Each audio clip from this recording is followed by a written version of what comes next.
නමත් එක කිය. මං කිර්ගම්පවුනේ චමත් කොතලාවල තිරසර පංචාංගලිතේ කර්තෘ. මේ සැරේ අපි ලිත් කර්තෘවරු 6 දෙනෙක් ප්‍රධාන කරගෙනයි නැකත් හැදුවේ. ඇත්තටම ගුණපාල මහත්තයා කිව්වා වගේ විෂය පිළිබඳව බොහොම පූර්ණ අවබෝධයක් ඇති පිරිසක් අපි 6 දෙනා. එතෙන්දී වික්‍රමසිංහ මහත්තයා නම කියනවා හිතේ ගුණපාල මහත්තයාට අමතක වුණා. වික්‍රමසිංහ මහත්තයා ආනන්ද වීරසිංහ මහත්තයා චමත් කොතලාලු මමයි තවත් තිරසර ලංකා පංචාංගලිතේ කර්තෘ ශිෂ්‍ය කුමාර මහත්තයාගේ පුතුණුවන් ඒ වගේම ඈපාලිතේ දැන්ට පවත්වගෙන යන ඒ කර්තෘතුමා අපි සියලු දෙනා බොහොම සාකච්ඡා මාර්ගයෙන් තර්ක විතර්ක මැද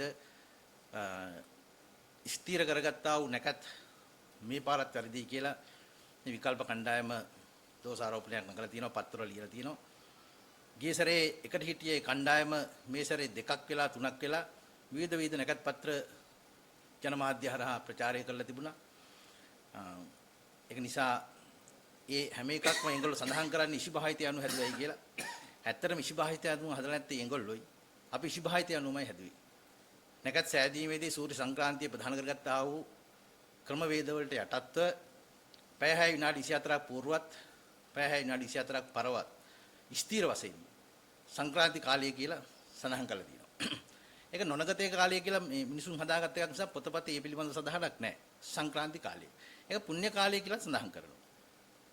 මේ අපි සමරන්න ඉදිරිපත් වෙන්නේ විෂුවට අයිති සංක්‍රාන්තිය. මේ විෂුව කියන එක ඉතා වැදගත් වෙන්නේ මේස රාශිය ආරම්භයේ. විෂුව කියන්නේ දිවා රාත්‍රී සමය යන අර්ථය යොදන එක තැනක්. ඒක නිසා විෂුව කියන සංක්‍රාන්තිය සැමරීමේදී ඒක මේ සංක්‍රාන්ති කාලය තුළ මේ සමරන්නේ කියලා ඉෂිභාහිතේ බොහොම පැහැදිලිව සඳහන් කරලා තියෙනවා. ශ්ලෝක කියන්න කාලයක් නැති නිසා අපි පෙර අපේ ගුරුවරුන් අපි හිටිය වැඩිහිටියන් ජේෂ්ඨයින් අපිට දුන්න උපදේශ අනුව මේ නැගත් හදලා තියෙන්නේ. පැය 6 විනාඩි 24ක් ඇතුළත මේ නැගත් චාරිත්‍ර කළ යුතුයි.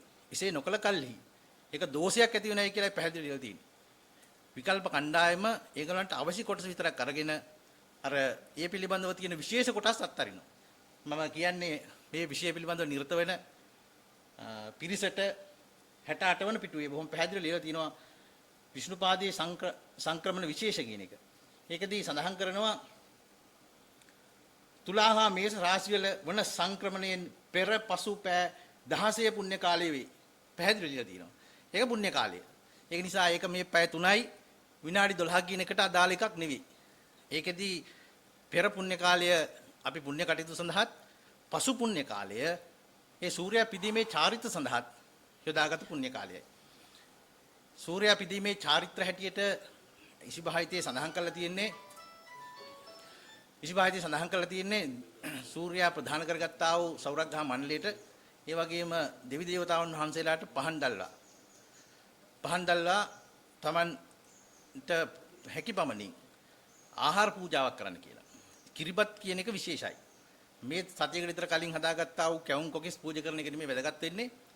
චන්ද්‍ර ගුණයත් එකතු කරගත්තා වූ කිරිබත් සූර්යයා මත සූර්යයා සීපත් කොට ගනිමින් පිදීමයි. ඒකෙදී උපවාසය කියන එක ඉතා වැදගත්. උපවාසය කියන එකට සුභසිත පත්‍රයේ මේ විකල්ප කණ්ඩායම ලියලා තියෙනවා උපවාසය කළා කරන්න ඕන කියලා. පසුව කියනවා උපවාසය ඉෂිවරුන්ගේ වදන් වල සඳහන් නැහැ කියලා. නාල සංහිතාවේ එක තැනක සඳහන් කරලා තියෙනවා උපවාසය කරලා ඉවර වෙලා මේ චාරිත්‍ර කළොත් ණයත් රෝගත් දෙකම නැති වෙයි කියලා. කාලය ඉක්ම යන නිසා මට ඒ පිළිබඳව කියන්න තියෙන්නේ කිසි චකිතයකින් තොරව මේ ජනතාව රාජ්‍ය නැකත් කමිටුව විසින් දීලා තියෙන නැකත් භාවිතා කරලා තමන්ගේ ඉදිරි වර්ෂය සෞභාග්‍යමත් කරගන්න කියලා.